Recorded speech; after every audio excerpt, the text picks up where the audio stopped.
Everybody, welcome back to our speed shop. And yeah, I got a great hair day. I need a haircut. But anyways, we're gonna get into some more metal building advantages by making some storage for my jack stands. So let's get into it. As of right now, I got this corner of jack stands and jacks that I want to change up. And what I want to do is come up with a way of making hooks of some sort. And I think I got an idea of how to do it. I got this 1/4-inch plate up here. And I think I'm gonna do hangers on the wall here that hook into the jack stands to hang them up on the wall there.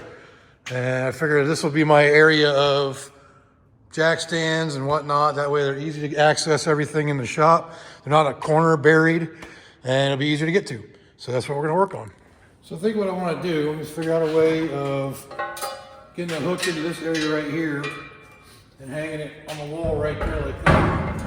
So what I need to do is get a measurement from the post here out to this edge, to this little notch right there. So I'm gonna put a hook, make it hook onto it right there. I think that'll help, that'll hang it nicely. So basically what I can do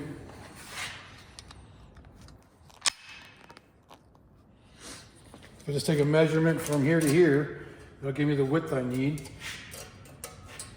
And it's 1 inch and I don't have my glasses on, I can't see nothing. So that is 1 inch and 3/8. No, I'm sorry, 1 inch and 3/16. So that's the distance I need to go. I'm gonna go a little bit more, probably 1 inch and 1/4. That way it has room to latch onto it. Let's figure out a way of making hooks to hang on the wall. So I think basically what I want to do is just kind of like a angular thing here where I can't think right now for some reason. So yeah, I want to come up kind of like this and then have a hook at the end of it. Some of that nature. So cut that out and see if that'll work or not. So the depth was 1 inch and 1/4. So from that point, we're going to move over about 1/4 inch or so, and from that angle, that's where we'll bring the angle down. So let's cut that out and see how it works. It's a little hard to see, but I've got scribe lines on there now. There's one here, here, down, and over. So we're going to cut that out for now, right now.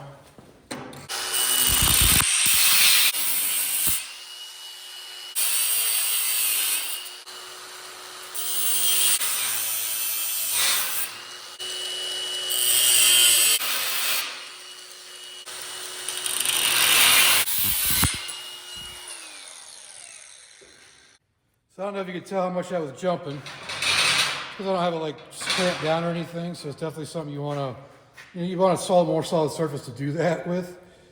But so I got that cut out. Just going to trim the back side of this, and should be good to go on that one. All right, so there we have pretty much the finished product. So it's got a little hook on there. It should hook into that thing now, and we'll see how that works. All right, so the next step is we're going to weld this directly to the post here. Maybe about 1.5 inches down from that rack bar right there and centered. And then we'll test it and see if it'll work. I'm just going to tack it on and make sure it works first. And we'll go from there. All right, let's go and get this first one loaded up. And in case you haven't heard, Dick is here. Just going to tack it in for now. This is acting so weird because it's turned down.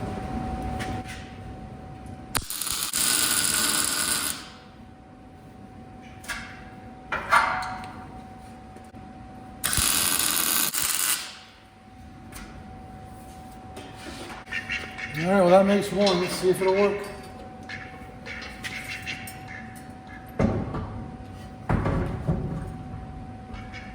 Yeah, look at that. These ones actually have a little lock pin, so they'll prevent that from coming out. So the only thing I worry about is when I come over here, not smacking myself in the head with something. But basically what I gotta do now is put 3 more going down there. So from here down. And I can get 4 of them there, maybe 4 on another post. for the big ones and then make a couple for the little ones too. All right, so that's pretty much gonna do it for that one. So like I said, I gotta make 3 more for the other ones, the other Daytona ones I have. Then I got 4 other ones that are not Daytona. I gotta figure out a design for those ones and a place to put those. Then I got like 4 little ones as well. That way I get them off the ground and they're easier to access. All right, so now I got 2 of them hung up there. This junction box is in the way. I might disconnect that and move it back a little bit maybe. But other than that, I just gotta do 2 more, but it gives you a general idea of what I'm building here. And see the little hook in there and the hook up there. And that's it. And as far as the next 2, I've already got them scribed out on the piece of metal here. So it's a matter of cutting them out and welding them up. And the distance between the 2, I figured from the bottom of this area here down to the top of that was 3 1/8. So that's what I went with as far as height-wise or distance between the 2. And that should work pretty good. Okay, so the actual measurement I was talking about, the 3 1/8, is from the bottom of the jack stand right here to the top of that hook. So the flat part, so past the hook and the flat part it actually rests on.